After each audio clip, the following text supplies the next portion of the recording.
Okay, so just wanting to go over some data about food as prevention and cancer that hopefully people will find interesting. Conflict of interest, nothing in the last 2 years, but I just listed everything I've ever done just for the heck of it.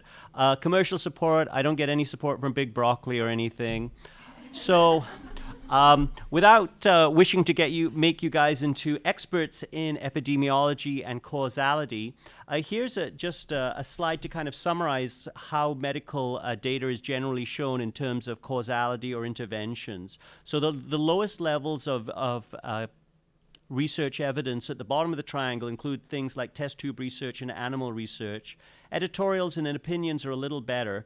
Case reports is where someone reports one or a few cases of a disease or disorder that they've seen. A case series just tends to be a larger group of case reports, maybe 10, 50, or 100. All of these are very poor levels of evidence, actually, but they can generate questions and suggest things to be looked at. A cohort study is, the yellow one next is the case control studies. That is the next level of evidence. In a case control studies, let's say you were wondering if red meat and colon cancer are related. You take 100 people with colon cancer, you take 100 matched controls who didn't have colon cancer, and you'd look at their meat intake and you'd see if there was a difference between the two. That's kind of the lowest level of evidence that can generate any decent kind of questions or try and address things. The problem with that is, how did you choose the controls? Because if the controls aren't like the cases in every single way, then biases can be introduced. So that's a plus-minus form of evidence. Far better than that is something called a cohort study. A cohort study is where you take a group of people and you follow them forward in time. So example, if you took, say, the nursing graduation class in Hamilton in 2008, then you'd assess everyone's diet in 2008 and say every 4 years you'd assess their diet and you'd follow them forward and you see who developed breast cancer and who didn't. And then you'd look at their meat consumption and then you'd correlate the two. The reason that that's a higher level of evidence and gives you better data is basically because you're following everyone forward in time, you don't lose people, and no one at the beginning knows who's going to develop breast cancer and who doesn't, because once you know that you have something like a cancer, it affects your recall of your diet, and so it changes your recall. So a cohort study is actually a pretty decent way to get pretty strong inferences, especially in the epidemiological stuff that we're talking about, which would be, say, diet and cancer or diet and another disease. Of course, especially when you're looking at interventions, a randomized controlled trial is an excellent way to see if, for example, an intervention, even such as diet, can make a difference. The reason being is that the only difference between the two groups, the treatment group and the control group, is the thing that you control, which is the intervention. And we now realize that even a single randomized trial can have its own problems. So now we realize that a meta-analysis, which is a statistical summary of multiple control trials, is probably the highest level of evidence we have right now, because it basically summarizes the results of multiple trials. Now, you can do a meta-analysis of randomized control trials. You can actually do a meta-analysis of cohort studies or even case control studies. And like I say, we generally feel that a meta-analysis is a higher level of evidence, whatever it happens to be summarizing. So with that as an introduction, let's move ahead, hopefully. There we go.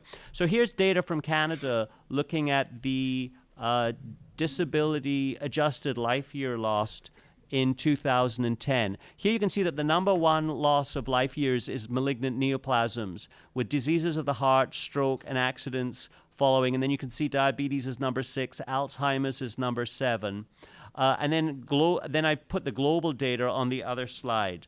I've been reading about food as medicine for about 4 or 5 years now, and based on certainly the data that I've led, this second slide shows you red is the diseases that are strongly related to diet and somewhat to lifestyle. So heart disease, stroke disease, diabetes are strongly related. But cancers and Alzheimer's are actually moderately related as well, as I hope you'll see as I proceed with this talk. So cancer is a growing problem. Here's a projection of rates of cancer in men and women going out to around 2030. And as you can see, it's anticipated that that will continue to grow. Now, this is partly driven probably by the fact that the average age is getting higher, but it certainly looks like it is going to be a problem. Here is some fascinating data from the 1970s. So each pair of bars is a country, and those are written on the bottom. The light-colored bars are the percentage of deaths in each country from heart disease and cancer. And the dark bars, the gray bars, are the percentage of calories in that country from unrefined plant foods. As you can see, there's quite a trend there. So basically, the countries that have the most deaths from heart disease and cancer have the lowest intake of calories from unrefined plant foods. This is very interesting, but unfortunately, observations like this don't prove causality. Maybe there's another factor involved that is explaining the difference in heart disease and cancer. What would be interesting would be to do a randomized controlled trial, but of course you can't do that in a country. But the interesting thing is, as I said, this data was from the 70s. It's no longer true, because the countries that had a high amount of their diet from unrefined plant foods have now westernized their diets, and we're now seeing that their deaths from heart disease and cancer is going up. Back in 1970, Finland had one of the highest rates of death from heart attacks, and they decided that they wanted to do something about it. But rather than take a drug approach, they decided to take a public health approach. So they tried to address diet, smoking, and exercise, and they basically had public health campaigns. Industry got involved in basically talking to people and trying to get them to address these things. So they did it for the whole country. The part of the country that was the worst off, it was called North Karelia. So they started there, but when they saw they were getting results, they generalized it to the whole country. And this is what they found. The green line is North Karelia. The vertical scale is the mortality for the whole country per 100,000 population. Let's just look at the country, which is Finland. So that's the black line. As you can see, in 1970, 500 people per 100,000 per year died from coronary artery disease in that country. By 2005, the mortality per 100,000 from coronary artery disease had dropped to 100. So that's about an 80% drop in the course of 36 years. And as I said, they addressed diet, smoking, and physical activity. To be completely honest, from what I've been reading, I personally think we can actually do better than that now, because they were just doing incredibly non-specific dietary interventions. But based on the data that I've been seeing, I think, as I say, improvement's better. Let's look at these figures a little more. So here you can see that all-cause mortality, so that's mortality from all causes, including car accidents and everything, went down by 62% over about 36 years. Cardiovascular mortality went down by 79%. Cancer mortality went down by 65%. And of course, lung cancers would be more because smoking is an easier thing to target. But like I say, I personally think we can do better than that now. So let's look at some observational studies. So here's one of the biggest studies. So this is a prospective cohort study. So they looked at a whole bunch of nurses, 83,000 nurses, and 37,000 male healthcare professionals, which was basically everyone except physicians. They followed these people for approximately 25 years. They assessed their diet every 4 years. They had 23,000 deaths, which was about 20% of them passed away during almost 3 million years of follow-up. And then statistically, you can do adjustments for other factors which might be involved. And what did they adjust for? A lot of things. Total energy intake, fruit and vegetable intake, age, body mass index, race, smoking, alcohol intake, physical activity, multivitamins, aspirin, family history, a baseline history of diabetes, hypertension, hyperlipidemia, and menopausal status. So when they adjusted for all of that stuff, what did they find? Well, here is the data on total red meat intake and cancer mortality. Let me explain this a little bit. So they broke this population down into quintiles of meat intake. And so here you can see, I broke it in the little white box at the bottom, I put it there. So the bottom quintile, which is the bottom 20% of meat intake, in men it was a quarter of a portion of meat per day, and in women it was a half portion of meat a day. The top quintile was about 2 portions of meat per day. So here you can see that the top quintile, the red bars, there was a 24% increased cancer mortality in men and a 17% increased cancer mortality in women in the top quintile versus the bottom quintile, and that's a dose of 2 portions of red meat per day. If we focus at total mortality, you can see a 37% increase in total mortality in men and a 24% increase in total mortality in women in the top quintile. They were able to do a whole bunch of statistical manipulation, so they said, what happens if we replace 1 portion of red meat per day with something else? So I'll look at the bars at the bottom, which is when you replace the total red meat. Here, for example, you can see if you replace fish for 1 portion of total red meat per day, you have about a 7% decrease in total mortality. If you substitute with poultry, you go down to about looks like about a 13% decrease in total mortality.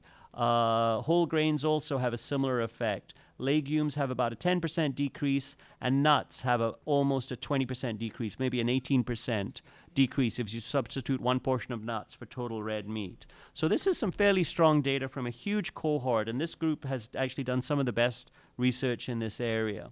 What about if you increase by 1 serving of red meat per day? Well, here it shows the effect on total mortality, which goes up by 20% if it's processed meat, and it goes up by about 13% if it's red meat. As you can see, consistently the red bars are the bigger bars. So processed meat in particular is bad for total mortality, it's bad for cardiovascular mortality, and it's bad for cancer mortality. As you can see, there's a 10% increase in cancer mortality for total meat, 1 serving per day increase, and there's about a 16% increase with processed meat, 1 serving per day. So that might not be what you want to put in your sandwich at lunchtime. Okay. Then here is some interesting data. They went back many years later to look at, okay, what happens if you have a change in your diet how does that influence things over the next 8 years, over the next 12 years, or over the next 16 years? So this is the risk of death from any cause. And as you can see, there's a drop in the risk of death with 8-year changes, but 12-year changes have a bigger effect and 16-year changes have a bigger effect. I just want to help you to kind of understand the sort of timelines you need to deal with if you want to make a significant effect on things like total mortality. So this is not kind of a quickie, oh, I'll change and 6 months later my risk of death will be down. No, it's something you have to be doing for decades to have a convincing effect. Here's a different study. So here's a meta-analysis. So that was one cohort study. Here's a meta-analysis of cohort studies. So this is 7 different studies from the UK, Germany, California, the America, and the Netherlands, with a total of 120,000 participants. And they were looking at cardiovascular disease and mortality and cancer incidence in vegetarians and non-vegetarians. What did they find? So in these 7 cohort studies with 120,000 people, there was a statistically significant decrease in mortality from ischemic heart disease of 29% and in the incidence of cancer by 18% overall. Those were both significant. And there was a trend that didn't quite reach significance in all-cause mortality, which dropped by 9%, circulatory mortality by 16%, and cerebrovascular mortality by 12%. Here is a different, more recent meta-analysis that looks at cohort studies looking at fruit and vegetable intake and total cancer. So here, this is a meta-analysis of 12 different studies. And I wanted to kind of show you the bar on the left so you can see that that line, it's not quite a straight line. It actually it's basically made up of 2 lines. The initial part is a steeper decline, and the vertical scale is your relative risk of cancer, and the horizontal scale is your intake of fruit and vegetables in grams per day. So just remember, 454 grams is a pound. So as you can see, initially there's a fairly steep decrease, but once you hit around 400, 500 grams per day, it becomes a little more gradual. And in the right-hand part of this slide, I have the actual numbers. So you can see that basically things stabilize at about 500 to 600 grams of fruit and vegetables per day. That's quite a bit. And it's probably more than most people generally eat. So that is looking at total cancer, but they looked at other outcomes as well. Here is the mortality data. So here you see that the lines are even steeper. Here you can see that there's a progressive decrease in total mortality with fruits and vegetables going up to 800 grams a day. So that's like over 1.5 pounds of vegetables. So like I say, I think there's a message in there for those who want to see. Okay, so then they kind of looked at different countries and said, well, what difference would it make? So here I was able to pull out data from Canada from this study. So here they were able to calculate that if people had 500 grams of fruit and vegetables per day in Canada, coronary heart disease mortality would go down 9%. But if they could push it up to 800 grams a day, coronary heart disease mortality would go down by 17%. So you see a similar trend for stroke going down by 41%, total cancer going down by 8.5%, and all-cause mortality going down by about 12% at 500 grams per day and 17% at 800 grams a day. So this is why people need to be eating a lot of fruits and vegetables. Here's a different study in Britain. So here they looked at a couple of prospective studies with 61,000 people, and they broke these people down into meat eaters, fish eaters, vegetarians, and within the vegetarians are the vegans. So vegetarians would have some eggs, some dairy, but the vegans would have no animal products whatsoever. They followed these people for about almost 15 years, and about 8% of them developed cancers. What did they find? Well, here's the rate of cancers. And so here you can see the meat eaters had a 10% rate of cancers, the fish eaters and the vegetarians had a 6% rate of cancers, and the vegans had about a 4.7% of cancers. So there was about a 1.3% gain by avoiding animal products entirely. I don't know if many people read this report. This report came out in 2007, Food, Nutrition, Physical Activity, and the Prevention of Cancer. An ambitious report that tried to review all of the relevant research to generate comprehensive recommendations on food, nutrition, and physical activity to reduce the risk of cancer, suitable for all societies. It was a 457-page report. I think I've summarized it in 2 slides. So a little complicated here, but so here, for example, there's the type of cancers on the left-hand side. Then the different food in groups are listed there. The number of studies is next. The type of studies they analyzed is next. The outcome is always relative risk. And then under results, you can see how much decrease there is. So for example, for mouth-pharyngeal cancers, if you look at non-starchy vegetables, there were 3 studies, and there's a 38% decrease per 50 grams or per 2 ounces of non-starchy vegetables per day. And then I said, yes means it's statistically significant. Then I color-coded things. So basically, green means that decreases the rate of cancer. Red means it increases the rate of cancer. So I'm just going to give you a minute to just kind of look at that and try and absorb some of it. So for example, as you can see, ethanol consistently increases breast cancer by 6 to 10% per drink per day, and there's no lower limit of safety. So the guys that I follow and the guys that read, basically ethanol is not a health food. So moving on to stomach cancer, for example, you can see pancreas. And I hope you see that there's a bit of a pattern emerging. You know, raw vegetables, allium vegetables. Allium vegetables are the garlic family: garlic, onion, spring onion, leek. Fruits, non-starchy vegetables. Then coming down to colon cancer at the bottom, you can see dietary fiber decreases the risk by 10 to 16% per day. And then you see 3 red bars. Here you can see, for example, the first red bar is 9 cohort studies that show that the rate of colon cancer increases 43% per time you eat red meat per week. That's a pretty steep increase. The population prevalence of colon cancer here is about 6%. So as you see, so the green stuff is basically fruits and vegetables, if you look at this slide or the previous slide. And like I say, the red stuff, alcohol, salted fish, and red meats. Okay, let's look at some randomized controlled trials. So here's a huge study that was done called the Women's Health Initiative, and they wondered if a low-fat diet would decrease the risk of breast cancer. So they looked at a diet that was low in fat and high in vegetables, fruits, and grains. They had an enormous number of women, 48,000 women in America, 59 to 79 years of age. They randomized them, they followed them for 8 years. On average, they were 62 years old when they went in, and their average body mass index was 29.1, which is at the upper part of the overweight range, getting towards obese. So 40% of them were randomized to this intervention, which was intensive behavior modification with small groups. Goal, drop your total fat by 20%, increase your fruit and veg to 5 servings a day, increase your grains to 6 servings a day. So they'd have 18 group sessions to try and do this in the first year. The control group was just basically given the equivalent of the Canada Food Guide, the American Food Guide. What did they find? So here's some data looking at their nutrient intakes out at year 6. All differences were significant. So the intervention group had 114 less calories. If you look at total fat, the second bar, at baseline, I show here, baseline fat intake was about 38% of calories. And at the end of 6 years, the intervention group was at 28.8%.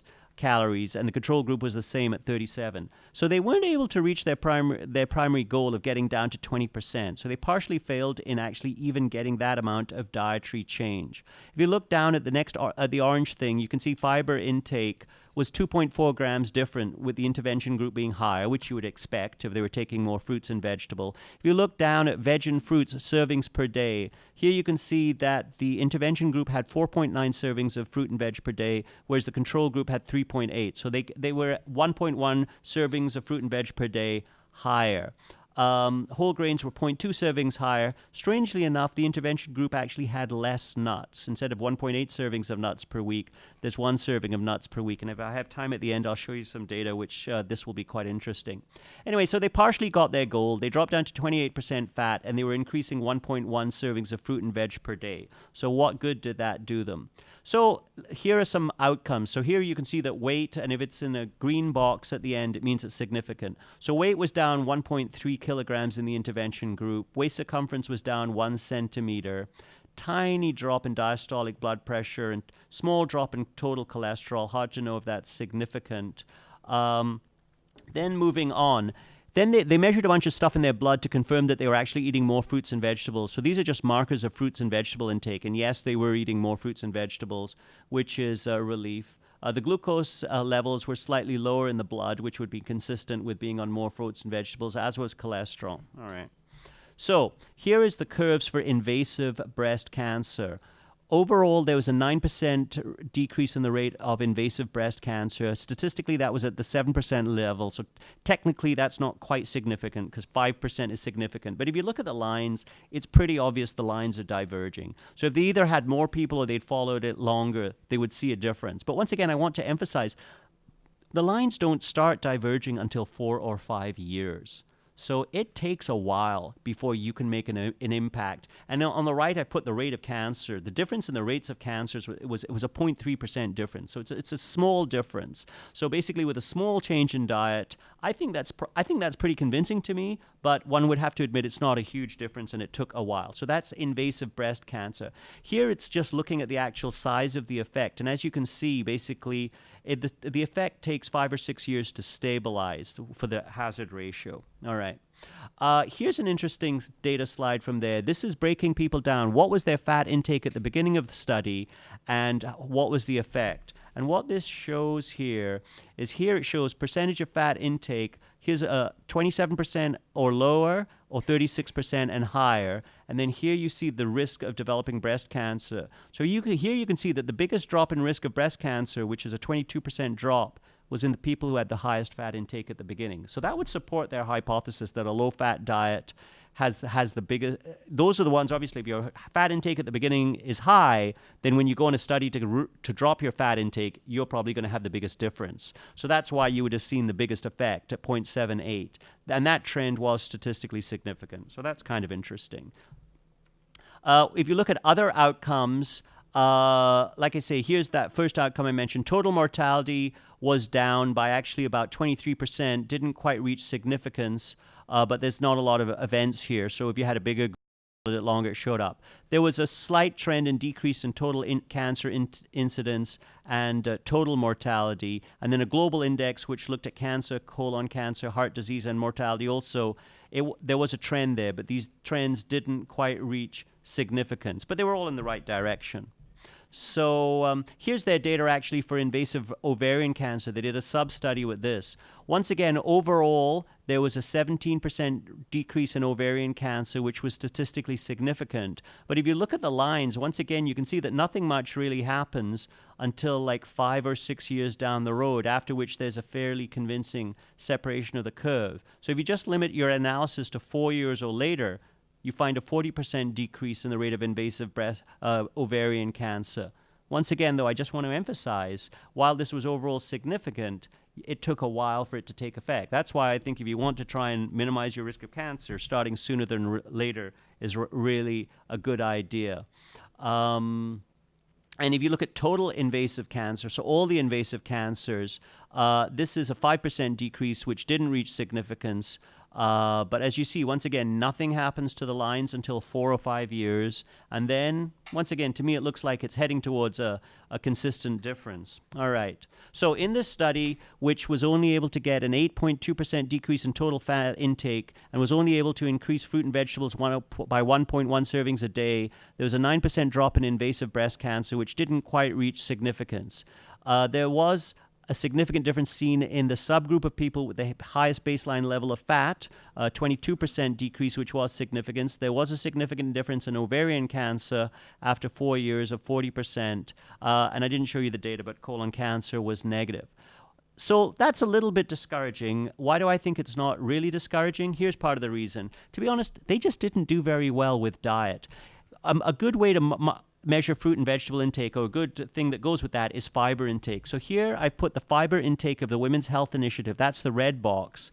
The next set of bars are basically, there's something called the Seventh-day Adventist study. Seventh-day Adventists, their religion tells them no alcohol, no coffee, no animal products. So their religion tells them they have to be vegans. And some of them are good and some of them are not so compliant with it. So it makes them a very interesting group to study. So this is data from 74,000 Seventh-day Adventists out in California. And the ones that they classified as non-vegetarian, so that's the ones who eat meat and everything, their fiber intake was 29.8 grams a day. So those people who weren't in a study or anything were taking almost twice as much fiber as the women in the Women's Health Initiative. So that's why I'm saying the Women's Health Initiative really didn't get very good results with their intervention, because they didn't change their diet much. The semi-vegetarians, which are the people who basically have occasional meat, had 34 grams a day. The lacto-ovo-vegetarians, that light blue box, that's the people who have the milk and the cheese, were up at 37 grams a day. The vegans were up at 46 grams a day. So that's getting close to 3 times the fiber intake of the Women's Health Initiative. So that's why I think the Women's Health Initiative really didn't do a very good job of their intervention in the first place. Okay, here's an interesting study that was a randomized control trial. Here, this is the biggest randomized control trial that looked at women with breast cancer to see if they could make a difference. So they had 3,000 women with early stage invasive breast cancer randomized to their current diet versus a high vegetable diet. They followed them from 7.3 years, and they looked at overall survival and breast cancer survival. So this is a randomized control study of women who had been diagnosed with breast cancer. Here is the data looking at the dietary pattern. So, for example, if you look at vegetables out at year 6, the intervention group was having 5.8 portions a day, and the control group was having 3.6 portions a day. So there was the fruits, they also got more. The fiber, there was more. This is an adherence score. The calorie intakes were similar, and their weight was similar. So they were able to achieve 2.2 servings of vegetables per day higher out at year 6. What were the results? Well, negative. Disease-free survival, as you can see, there's no real difference in the 2 lines. Overall survival, there's no real difference in the 2 lines. So that's really quite depressing, to be quite honest. When you've got 3,000 people and you do this huge study, you follow them for 8 or 9 years. Then what they did is they broke down the groups looking at total vegetable intake. And then they also found they found that there's a bit of a signal with tamoxifen, which works like a hormone. So here you can see that if you look at the highest third of people for this is baseline vegetable intake at the beginning. If you look at the highest third of people with baseline vegetable intake, you see that there's actually a 31% decreased rate in recurrence of breast cancer. And when you limit yourself to women who are also taking tamoxifen, it actually goes up to a 44% decrease rate of recurrence. Then rather than looking at total vegetables, they look at cruciferous vegetables, which is the broccoli family.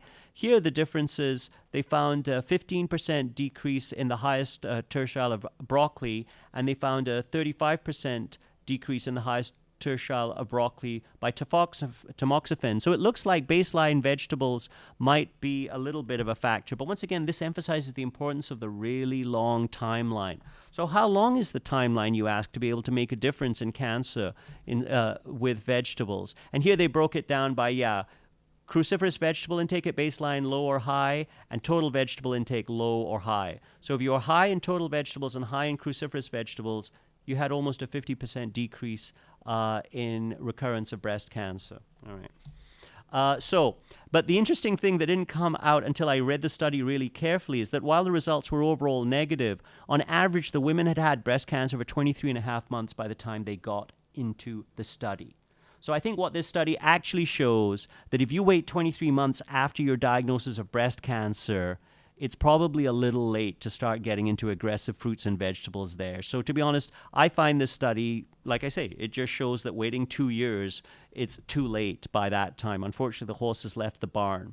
There was a question about whether there's a signal with tamoxifen and high baseline dietary vegetables, but this is what's called a post hoc analysis. So it's not real strong data, but there's actually some lab data in rat studies as well that might support this. But I just kind of threw that in there for the sake of completion.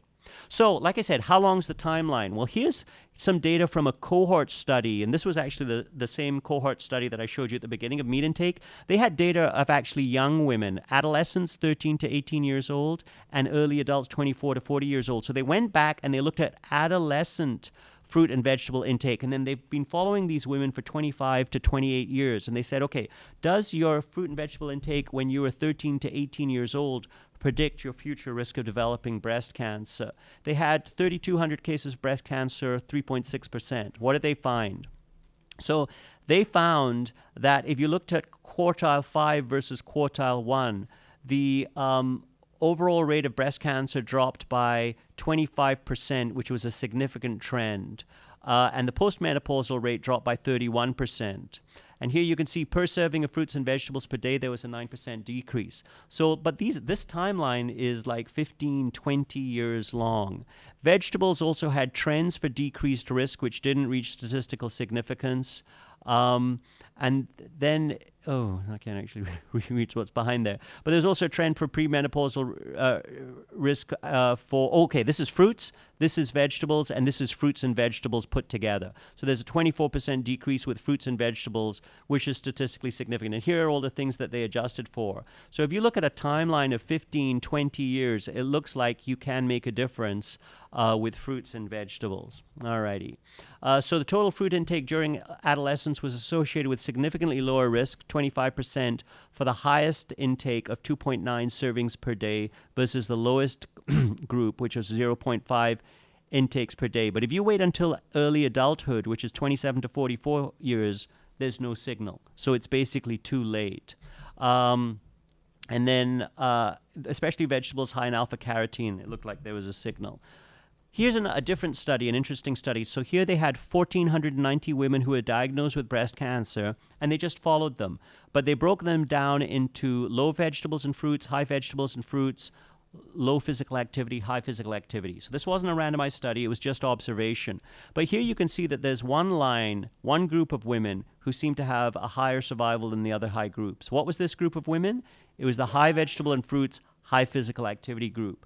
They had a 6 to 7% higher survival than the other three groups. So here's some more data to support that physical activity and fruits and vegetables can play a role in people even once they've been diagnosed with breast cancer. So that's kind of part one, so this is the idea of a dietary pattern and cancer. But maybe, what about specific foods? Are there specific foods that have a specific effect? So here's a fascinating study of 32 women with newly diagnosed breast cancer waiting for their surgery. They randomized them to take flaxseed or a placebo, and on average, they had their surgery 37 days later. So they had muffins with 25 grams of flaxseed or placebo. They looked at, then they did a needle biopsy, and then they did the lumpectomy. So they had the whole cancer specimen. Using that cancer specimen, they looked at how fast the cancer cells were dividing, and apoptosis is programmed cell death. So what did they find? Does 37 days of flaxseed make a difference in the rate of growth of breast cancer?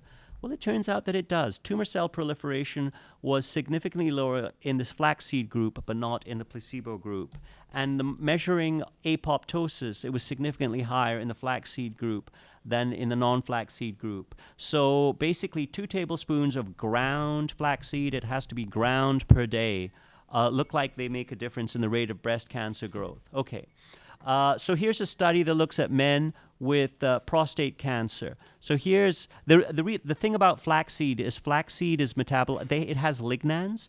Lignans are molecules that function like estrogen in the body. They're metabolized gut bacteria. So that's what's special about flax. So here they took 160 men with prostate cancer scheduled for surgery, and they randomized them to a controlled diet, a low-fat diet, a flax supplemented diet, and a flax supplemented diet with low fat. Okay, and what did they find? So here is the cell proliferation index at the end. So it's interesting. Here's the control group, so nothing happened here. Here you can see that the flaxseed group had a much lower rate of division of cancer cells. The low-fat group had a slightly lower rate, but if you were wanting to choose between one and the other, it's very clear that flaxseed has a much greater effect than a low-fat diet. And like I say, that's because it has an estrogen-like effect. So whether you're looking at men or women, flaxseed looks like it's effective. And actually, the dose was actually the same as well. Okay, so here's a different study by a guy called Dean Ornish. This guy does amazing studies. He took 93 men who had low-grade prostate cancer and had decided they didn't want to undergo conventional treatment. And in this randomized control study, the control group was told to just do what your doctor tells you. The intervention group went on a low-fat vegan diet with fish oil, vitamin E, selenium, aerobic exercise, and stress management for an hour a day, plus 30 minutes of exercise. So it's incredible what he got them to do. The outcomes they looked at were PSA and a cancer cell proliferation assay. So what they literally did is they took these patients' blood, spun it down, and they dripped the serum on a bunch of cancer cells in a test tube to see if it would affect the rate of growth of prostate cancer cells in a test tube. So what were the results? At 1 year, the PSA went up in the control group, it came down in the experimental group, and that was statistically significant. Then, even more interestingly, when they took the serum from these guys and dripped it on cancer cells, the control group, the cancer cells, their growth went down by 9%. But the intervention group, the cancer cell division went down by 70%. So there was something in these people's blood that inhibited the growth of prostate cancer cells in a test tube. He then broke down his patients because they didn't all do what he told them to. So he looked at their compliance with the intervention, low, moderate, or high compliance. The high compliance group had a drop in their PSA. The low compliance group, it went up. Then he looked at that cancer cell proliferation assay. The high compliance group are the ones who had the biggest effect in proliferation. So this shows that there is a dose response curve for this vegan diet, meditation, relaxation intervention, which I think is a very positive thing, which it means the more you do, the better your results are going to be. So now let's just look at, so in the context now, so I've shown you that a vegetarian or vegan diet is associated with a decreased rate of multiple cancers. I've showed you that randomized studies have shown that we can make a difference with a diet that's high in fruits and vegetables. But what interests me is, are all fruits and vegetables equal, or are some better than the others? So in the context of that, here's an interesting study where they took 34 different vegetables, they juiced them, filtered them, and then they dripped them on cancer cells to see if all vegetables were equal in their effect at inhibiting the division of cancer cells. So this is a test tube study, but I think in the context of the previous studies, it's quite interesting. Which cancers? There they are: stomach, breast, pancreas, prostate, lung, 2 brains, and a kidney. And this is how the data is reported. So 100% means normal rate of cancer cell division. And the shorter the bar, the more the inhibition of cancer cells. So here you can see there's a whole bunch of fruits and vegetables that inhibit the division of these cancer cells by 90% or more. But let's be honest, looking at these things sideways is a pain in the neck. So let's flip them. So here we go. So I'll let you read down. So this is stomach cancer. I'll let you read down the vegetables that are able to inhibit the growth of stomach cancer by 90%.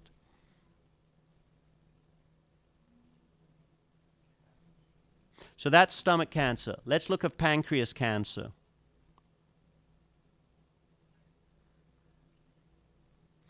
Let's look at breast cancer.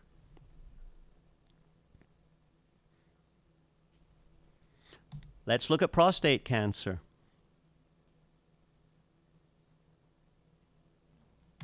Let's look at lung cancer. Let's look at kidney cancer.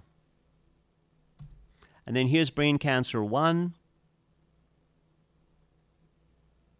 And here's brain cancer 2. So hopefully you can see there's a bit of a pattern. The same vegetables are showing up again and again at inhibiting cancer. So here's a table showing Basically, for example, high means 50% inhibition of proliferation on 4 or more cell lines. And then very high is more than 50% inhibition on all cell lines. So these are the vegetables you might want to be inviting to your party. Brussels sprouts, cabbage, curly cabbage, garlic, green onion, kale, leek, and spinach. Here's a dilution curve where they actually basically tried to see which is the greatest vegetable of all. And so this is where they took glioblastoma cell lines. And a simple way to interpret this is you look at 50% cell proliferation, and which is the first line you come to? It's the garlic. So the garlic is almost a log more effective than the other vegetables here at inhibiting glioblastoma cell line. So garlic is number one, which is quite interesting. This is just a slide to show that in case you're worried about toxicity from leeks or broccoli, this shows that there's no toxicity to normal skin cells from all of these vegetables, although they do inhibit cancer cells. They looked to see if antioxidant activity explained this effect. It does not. The correlation is 0.5, which is quite low. So to summarize, whilst governments say have your fruits and vegetables in general, it looks like certain fruits and vegetables are more effective. And here I've listed what look like they're the winners. They fall into two families. The cruciferous vegetables, which is kale, Brussels sprouts, broccoli, and cabbage, and others, and the allium vegetables, with garlic being the best, and leeks and green onions and yellow onions. Among the cruciferous vegetables, kale was the best. So who cares about all of this diet and cancer information? Well, point one, I hope you now realize it can take many, many decades before cancer becomes clinically evident in someone. So you really need to start on a high fruit and vegetable diet very, very early. But I don't care. I don't have cancer. Well, here's a depressing slide for you. Here's a slide where basically they looked at people who were killed in car accidents, etc., and they took them to the autopsy lab, and they basically did very fine sectioning of the breasts and the prostates of people. And here you can see that basically while 1% of the women were clinically known to have a breast cancer, when you do fine sections in the breast at autopsy, you find 33% have a microscopic focus of breast cancer that they did not know about. With men, 2% of them who were killed at 40 to 50 had prostate cancer, but microscopic sections showed that 40% of them had a microscopic focus of prostate cancer that they did not know about. And over 90% of people have a microscopic focus of thyroid cancer that they do not know about. Now, this won't always become a clinical cancer, but I guess it implies to me that basically who should be on an anti-cancer diet? I would suggest everyone would want to be on an anti-cancer diet because unfortunately our food supply is pro-cancer. It promotes cancer.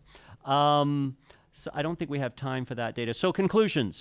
Red meat consumption correlates with your total mortality, your cardiovascular mortality, and your cancer mortality. Real-world experience shows that a public health intervention in Finland was able to reduce all-cause cardiac and malignancy deaths by 60% in 30 years. Observational studies have shown that cancer incidence is lower in vegetarians and even lower in vegans.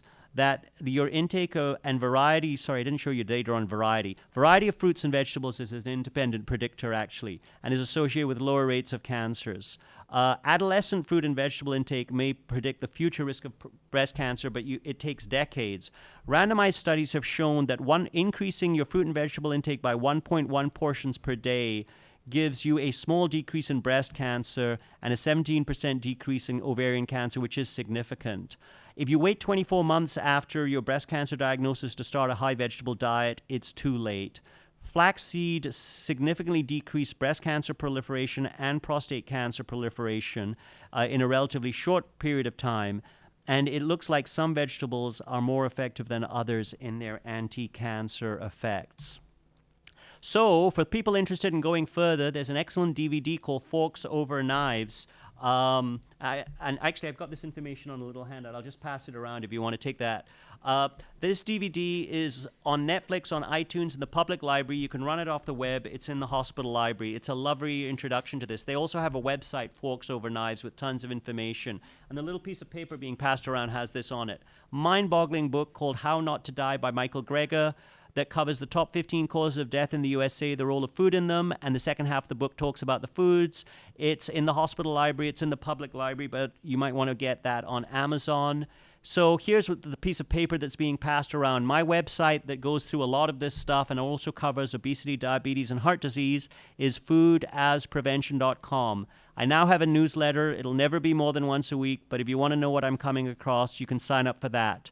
4-Leaf Survey is a lovely survey you can do in 3 minutes that will tell you how compliant your diet is with the sort of thing I've been talking about. You know about the DVD, you know about the book. If anyone wants a slide of those little lines with the different cancers, drop me an email at, and there's also those things that are by the door, by the way.